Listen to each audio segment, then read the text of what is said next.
Hello दोस्तों, कैसे हैं आप सब। चलिए शुरू करते हैं। आज हम करने वाले हैं कस्टम का एक और चैप्टर जिसका नाम है वैल्यूएशन अंडर कस्टम। ठीक है, ये बहुत ही इंपॉर्टेंट चैप्टर है। इसका एक क्वेश्चन हमेशा एग्जाम में आता है। तो इसके अंदर सिर्फ 3 क्वेश्चन है जो आपको करने हैं, वेरी इंपॉर्टेंट क्वेश्चन। इसके प्रैक्टिकल क्वेश्चन आपको हाथ से बनाने हैं और साथ में मैं इस वीडियो में ये भी बताऊंगा कि लास्ट डे रिवीजन के लिए मोस्ट इंपॉर्टेंट क्वेश्चन कौन से हैं। तो सबसे पहले आ जाता है इंट्रोडक्शन। इंट्रोडक्शन में इन्होंने क्या बता रखा है, सिर्फ ये बता रखा है कि वैल्यू का मतलब क्या होता है। Section 2 sub section 41 of custom act 1962 के अंदर डिफाइन कर रखा है कि वैल्यू क्या होता है। वैल्यू की जब हम बात करते हैं तो यहाँ पे वैल्यू दो तरीके की हो सकती है, या तो ट्रांजैक्शन वैल्यू या tariff value. Transaction value section 14 sub section 1 of custom act 1962 के अंदर जो कैलकुलेट करते हैं वो होती है, और टैरिफ वैल्यू जो section 14 sub section 2 of custom act 1962 के अंदर निकालते हैं वो टैरिफ वैल्यू मानी जाती है। इसी के अंदर कुछ ऐसे टर्म्स हैं जिनका आपको नॉलेज होना चाहिए, जो कि मोस्ट इंपॉर्टेंट है, आपको ध्यान रखनी है। ठीक है, काफी बार प्रैक्टिकल क्वेश्चन में जब आते हैं तो आपको दिक्कत आती है इसमें। ठीक है, तो ये कौन कौन से हैं। सबसे पहला आता है एक्स फैक्ट्री प्राइस। ये कई बार आपको प्रैक्टिकल क्वेश्चन में लिखा मिलेगा। एक्स फैक्ट्री प्राइस का मतलब होता है, ठीक है ना, कि कोई व्यक्ति, ठीक है, जो अपना गुड्स एक्सपोर्ट कर रहा है फॉरेन कंट्री में, कोई बंदा है, ठीक है, मिस्टर जॉन क्या कर रहा है, अपना गुड्स जो है एक्सपोर्ट कर रहा है इंडिया के अंदर। तो price of goods at factory gate, तो उसकी जो फैक्ट्री है मिस्टर जॉन की, उसके गेट पर जो प्राइस होगा उसके गुड्स का जो वो एक्सपोर्ट कर रहा है, उसे बोलेंगे एक्स फैक्ट्री प्राइस। क्या बोलेंगे उसे? Ex factory price. बोलो क्लियर है? ठीक है। अब यहां पर क्या क्या इंक्लूड होता है, ये एक तो उसने जो प्रोडक्ट बनाया उसकी कॉस्ट क्या है और उसका प्रॉफिट। ठीक है, दो चीजें यहां पे इंक्लूड हो जाएंगी। दूसरी जो चीज है वो आता है FAS, इसको बोलते हैं free alongside. Free alongside का मतलब होता है it is a cost at which the export goods are delivered by the seller to the port of shipment. ठीक है ना, यानी पोर्ट ऑफ शिपमेंट बोला इसने, बोर्ड पे नहीं बोला, बट नॉट ऑन बोर्ड। तो पोर्ट ऑफ शिपमेंट पे जो मिस्टर जॉन है, ठीक है ना, उसने जो डिलीवर किया है गुड्स को, उस टाइम पर उसकी जो कॉस्ट है वो कहलाएगी free alongside. Free alongside इसके अंदर क्या इंक्लूड होता है, आइए देखते हैं। एक्स फैक्ट्री प्राइस जो हमने ऊपर निकाला है वो तो आएगा ही। इसके अंदर दो खर्चे और ऐड कर दो, इसके अंदर लोकल फ्रेट और लोकल टैक्सेस ये इंक्लूड कर दो, तो ये भी इसके अंदर आ जाएंगे। ठीक है ना, हाँ क्लियर है। अब आगे चलते हैं। तीसरी जो चीज है यहाँ पे वो है FOB, इसको बोलते हैं फ्री ऑन बोर्ड। ये कैसे निकालते हैं, ठीक है ना, तो जब गुड्स को बोर्ड पे प्लेस किया जाता है उस टाइम पर उसकी जो कॉस्ट होती है उसको बोलते हैं फ्री ऑन बोर्ड। ठीक है ना, okay. Once the goods are on board, एक बार गुड्स बोर्ड पे चढ़ जाए, ठीक है ना, the buyer assume responsible for, तो फिर उसके बाद के जितने भी खर्चे होंगे उसके लिए बायर रिस्पॉन्सिबल होगा, जैसे कि फ्रेट, इंश्योरेंस या other type of transportation cost. ठीक है ना, इसके अंदर क्या इंक्लूड होता है, जो हमने पिछले पॉइंट के अंदर निकाला है FAS, ठीक है ना, वो प्लस में इसमें ये खर्चे आ जाएंगे, जैसे कि loading charges, export duty, cess वगैरह के खर्चे आ जाएंगे। उसके बाद आता है लास्ट CIF। क्या होता है, इसको बोलते हैं कॉस्ट इंश्योरेंस कॉस्ट। ठीक, दोबारा बोल देता हूं मैं, ठीक है ना। CIF क्या होता है, कॉस्ट इंश्योरेंस फ्रेट। ठीक है ना, इसका मतलब क्या होता है, जिस कॉस्ट पर गुड्स को इंडियन पोर्ट पर डिलीवर किया जाता है, ठीक है ना, जो कस्टम पोर्ट होता है ना, ठीक है ना, वहां पर जो डिलीवर किया गया है जिस कॉस्ट पर, उसको बोलेंगे CIF। इसके अंदर क्या होता है, कस्टम FOB के अंदर नॉर्मली दो खर्चे आते हैं, हालांकि और भी खर्चे आते हैं जो मैं आगे आपको बताऊंगा। नॉर्मली ये खर्चे कौन से होते हैं, फ्रेट एंड इंश्योरेंस। ठीक है ना, यानी प्रोडक्ट को लाया गया, ठीक है ना, तो जो इंडिया में लाने के लिए जो फ्रेट लगा है या बीच में जो इंश्योरेंस है वो भी यहाँ पे इंक्लूड हो जाएगा। तो ये था पहला पॉइंट, इंट्रोडक्शन। इंट्रोडक्शन में हमने क्या पढ़ा, एक बार दोबारा देख लेते हैं। तो इंट्रोडक्शन में हमने पढ़ा पहले कि भैया, इंट्रोडक्शन में पढ़ा कि वैल्यू का मतलब क्या होता है, और वैल्यू दो तरीके की किस किस तरीके से हमने बात की, और यहाँ पे कुछ 4 ऐसे टर्म्स है जिनका नॉलेज हमने लिया। ठीक है, आगे चलते हैं। दूसरा क्वेश्चन जो इसके अंदर आता है वो है वैल्यू का मतलब क्या। सेक्शन 14, ठीक है ना, क्या करता है, वैल्यूएशन कैसे निकालते हैं। वैल्यू का मतलब, ठीक है ना, ट्रांजैक्शन वैल्यू। ट्रांजैक्शन वैल्यू का मतलब क्या होता है, प्राइस एक्चुअली पेड और पेबल। ठीक है ना, बायर और seller not related, price is the sole consideration, price is the sole consideration. जब हम वैल्यू की बात करते हैं यानी ट्रांजैक्शन वैल्यू की बात करते हैं तो उसमें क्या क्या इंक्लूड होता है, commission, brokerage, design work, engineering charges, royalty, ठीक है, licence fees, cost of transportation to place, ठीक है ना, of importation, insurance, loading, unloading and handling charges, these are, ठीक है ना, द एक्सपेंसेस जो उसके अंदर इंक्लूड होंगे। अब यहाँ पे दो चीजें बहुत इंपॉर्टेंट है जो आपको लगभग सभी प्रैक्टिकल क्वेश्चन के अंदर गिवन होगी, वो होता है एक रेट ऑफ एक्सचेंज और दूसरा रेट ऑफ ड्यूटी, जो सभी प्रैक्टिकल क्वेश्चन के अंदर आपको नीड पड़ेगी जब आप प्रैक्टिकल क्वेश्चन निकालेंगे। ज्यादातर 99 पॉइंट एक आधा क्वेश्चन मिलेगा जो आपको एक्सपोर्ट का मिलेगा, बाकी सारे ही क्वेश्चन आपको इंपोर्ट के मिलने वाले हैं इस चैप्टर के अंदर। तो इंपोर्ट के अंदर जब रेट ऑफ एक्सचेंज हम देखते हैं कि भैया कौन सा रेट ऑफ एक्सचेंज हमें लेना है, तो कौन सा लेते हैं, सबसे पहले तो आप ये चेक कर लेना कि वो नोटिफाइड बाय सीबीआईसी हो। दूसरी चीज चेक करना date of presentation of bill of entry under section 46, date of presentation of bill of entry, ठीक है ना, date of presentation of bill of entry and notified by CBIC, ये दोनों बातें होनी चाहिए। वो रेट ऑफ एक्सचेंज हम लेंगे इंपोर्ट के केस में।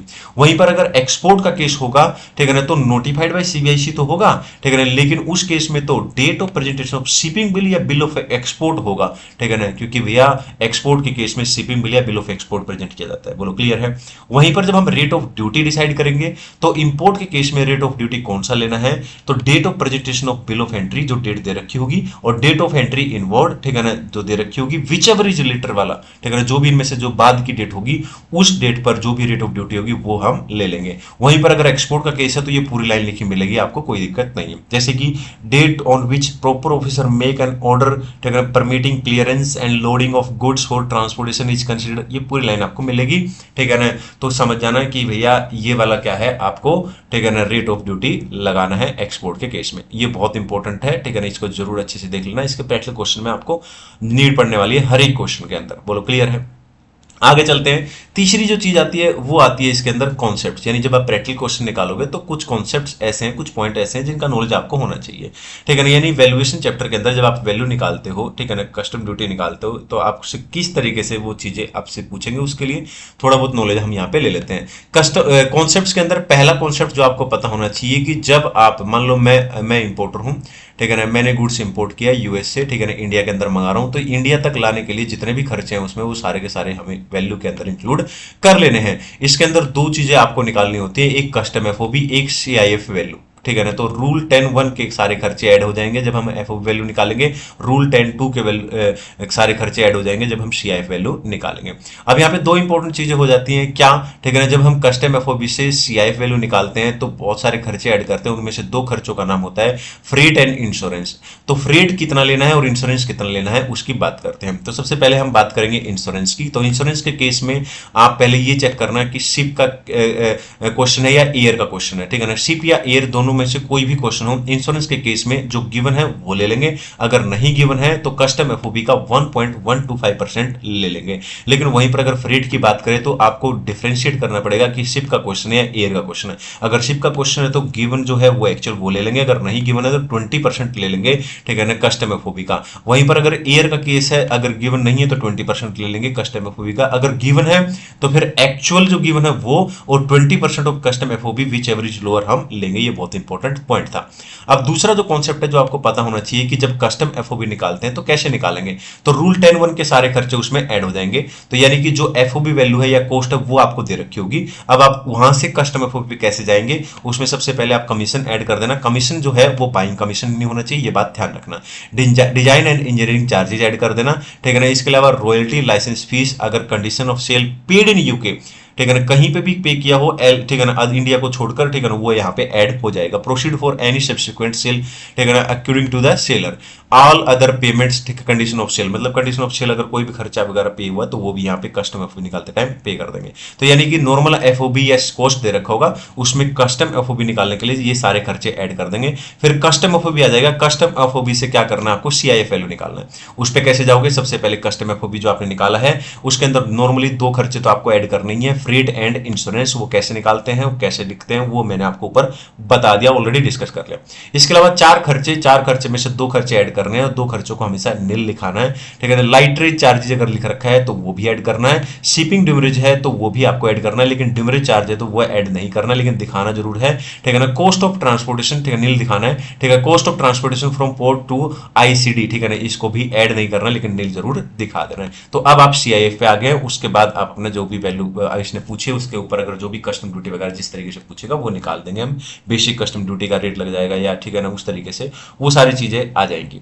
अब यहाँ पे आ जाता है चौथा जो कॉन्सेप्ट है जो आपको पता होना चाहिए। इसमें क्या होता है कि कई बार कई क्वेश्चन आपको 3-4 क्वेश्चन ऐसे मिलेंगे, चाहे आप कंपाइलर से करो चाहे स्टडीमेट से, जिसमें CIF वैल्यू गिवन होगी। जब भी आपको CIF वैल्यू दे रखी हो तो आप डाउट करना, और CIF वैल्यू के साथ साथ आपको फ्रेट और इंश्योरेंस दे रखा होगा, दोनों माइनस कर देना। जो वैल्यू आएगी वो कस्टम FOB आ जाएगी, उसमें वापिस फ्रेट और इंश्योरेंस ऐड करना, ठीक है ना, देन आपकी CIF वैल्यू आएगी, फिर अकॉर्डिंगली आप काम करना।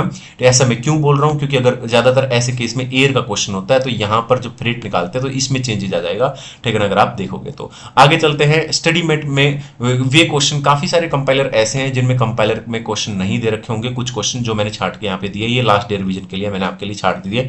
ये 5 क्वेश्चन है, ये आपको जरूर करने हैं, ठीक है ना। ये मोस्ट ऑफ द कंपाइलर के अंदर आपको, कई सारे कंपाइलर के अंदर नहीं मिलेंगे। पहला क्वेश्चन यहाँ पर है, आइए इसको डिस्कस कर लेते हैं।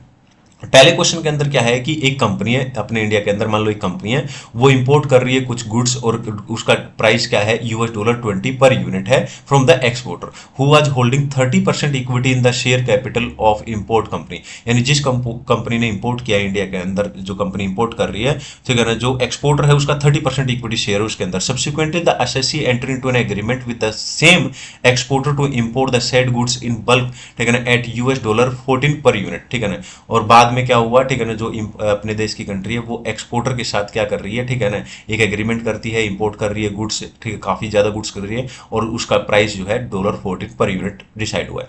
व्हेन द इंपोर्ट्स, ठीक है ना, at the reduce price were affected pursuant to this agreement, department reject, department मना कर रहा है, रिजेक्ट कर रहा है, कह रहा है कि भैया जो प्राइस है ना वो रिलेशनशिप से इन्फ्लुएंस हो रहा है, ठीक है ना। रिलेशनशिप से इन्फ्लुएंस तभी होता है दोस्तों जब एटलीस्ट 51% शेयर होता है। तो यहाँ पे किसी तरीके का रिलेशनशिप नहीं है, किसी तरीके का कंट्रोल नहीं है एक दूसरे का, ठीक है ना। तो यहाँ पे ये पॉइंट गलत है डिपार्टमेंट का। तो आगे कहता है completed the assessment on the basis of the transaction value of the earlier import, ठीक है, and at the price of 20, department कह रहा है 20 लो 14 मत लो, ठीक है ना। ओके, आगे कहता है, नीचे कहता है state the briefly whether the department action is sustainable in, no बिल्कुल नहीं भैया, क्लियरली मना है मेरी तरफ से, ये लिखो यहाँ पे। पहले आपको क्या लिखना है, no department action is not sustainable in law. उसके बाद क्या कहता है दूसरे पॉइंट के अंदर, person shall be deemed to be related, relationship तब का माना जाएगा, रिलेटेड तब माने जाएंगे जब 1% कंट्रोल अदर, ठीक है, डायरेक्टली और इनडायरेक्टली। कंट्रोल तभी माना जाएगा जब एक कंपनी दूसरी कंपनी में, यानी एक पर्सन दूसरे पर्सन का at least 51% of equity share holder करता है, जबकि यहाँ पे तो सिर्फ 30% है। दो पार्टी जो ये अभी गिवन है दोनों, जो इंडिया वाली और एक्सपोर्टर, लेकिन इनको रिलेटेड नहीं माना जा सकता। तो अब आ जाता है डिपार्टमेंट के ऊपर बर्डन कि भैया आप प्रूव करो कि कैसे कह रहे हो ये बात, ठीक है।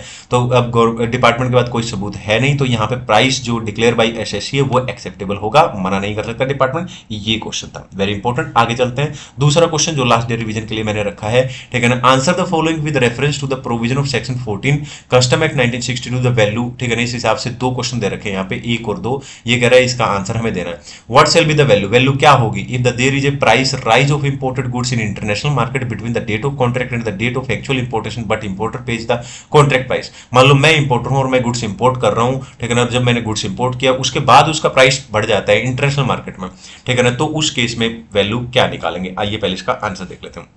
जब हम वैल्यू की बात करते हैं तो वैल्यू का मतलब होता है ट्रांजैक्शन वैल्यू, ट्रांजैक्शन वैल्यू का मतलब होता है प्राइस एक्चुअली पेड और पेबल, मैं ऑलरेडी आपको बता चुका हूं। अगर कॉन्ट्रैक्ट की बात करें तो हमेशा कॉन्ट्रैक्ट का प्राइस लेना होता है, ठीक है ना। ये इरेलीवेंट बात है कि भैया उसका प्राइस बाद में बढ़ गया, ठीक है ना, इंटरनेशनल मार्केट में, तो यहाँ पे जो प्राइस कॉन्ट्रैक्ट में दे रखा होगा वही प्राइस हम ले लेंगे। आई होप क्लियर है। वेदर द पेमेंट, ठीक है ना, for post importation process is include in value, या ये कह रहा है कि अगर कोई पेमेंट जो पोस्ट इंपोर्टेशन प्रोसेस के अंदर हमने खर्चा किया है, ठीक है ना, क्या उसको वैल्यू में इंक्लूड करेंगे। If same is related to imported goods, बिल्कुल करेंगे अगर ये कंडीशन पूरी है तो। साथ में कंडीशन ऑफ सेल भी अगर है तो दोनों कंडीशन अगर पूरी है तो ले लेंगे वैल्यू में, कोई दिक्कत नहीं है। यही इन्होंने सेम आंसर दे रखा है। Payment for post importation process is included in the value of imported if, यानी कि अगर ये दो कंडीशन सेटिस्फाई हो जाती है। कौन कौन सी, related to such imported goods and is condition of cell.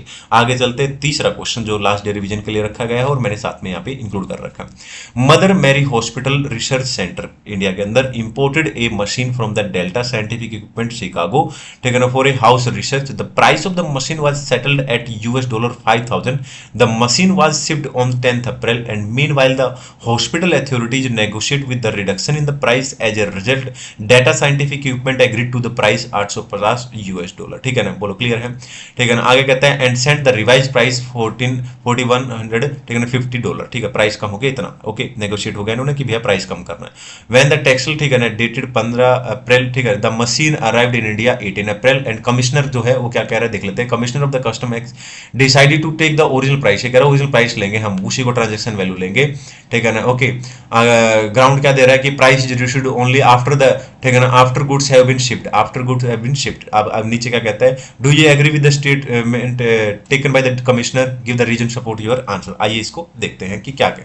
तो कमिश्नर जो बात बोल रहा है वो बिल्कुल गलत है कि क्योंकि जो ट्रांजैक्शन वैल्यू होती है, ट्रांजैक्शन वैल्यू का मतलब होता है प्राइस एक्चुअली पेड और पेबल। सुप्रीम कोर्ट का भी यही बात कहनी है और इन द गिवन केस जो प्राइस रिड्यूस किया गया है वो रास्ते में किया गया है।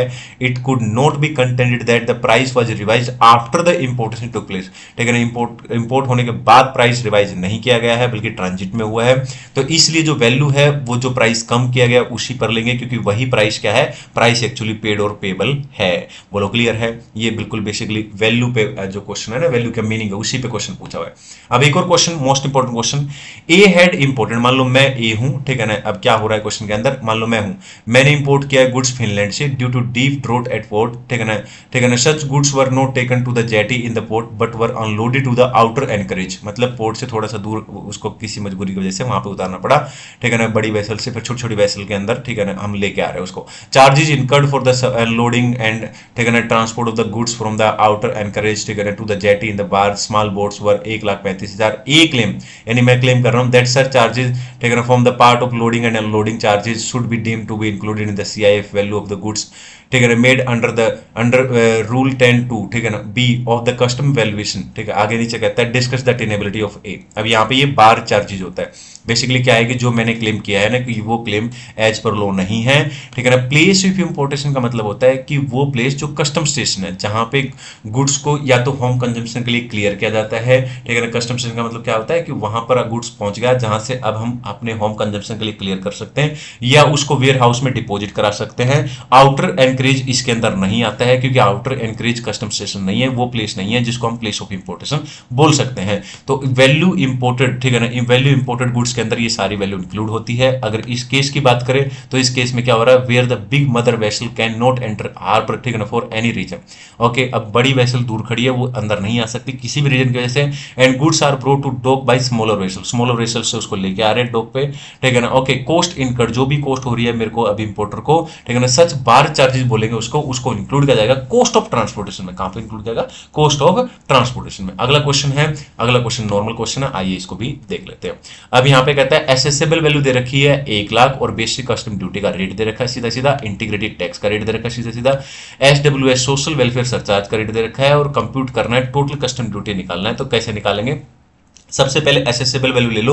एसेसेबल वैल्यू देखोगे तो इंडियन रुपीज में दे रखा है तो कोई दिक्कत है ही नहीं, ठीक है ना। तो सीधा सीधा बेसिक कस्टम ड्यूटी 10%, 1 लाख का 10% 10,000, social welfare surcharge basic custom duty का 10% होता है 1,000। तो तीनों का टोटल कर दो, ये आ गया। ये सब टोटल हो गया बिफोर इंटीग्रेटेड टैक्स। अब हम इंटीग्रेटेड टैक्स 12% है जो कि इसके ऊपर निकाल देंगे। अब तीनों का टोटल कर देंगे, ठीक है, basic custom duty, social welfare surcharge and 13,320 यानी इंटीग्रेटेड टैक्स। तो ये आ जाएगा आपका आंसर, टोटल ड्यूटी पेबल। यहाँ पे चैप्टर खत्म हो जाता है। आज के लिए इतना ही, वेरी इंपॉर्टेंट चैप्टर। इस चैप्टर का बेनिफिट तभी आपको ज्यादा मिलेगा जब आप इसके क्वेश्चन बना लोगे। तो इसके प्रैक्टिकल क्वेश्चन बिल्कुल इग्नोर नहीं करने हैं, एक क्वेश्चन आपको एग्जाम में मिलेगा, ठीक है ना। ओके, आज के लिए इतना ही, मिलते हैं नेक्स्ट चैप्टर के अंदर। Thank you so much. Video को लाइक करें, चैनल को सब्सक्राइब करें।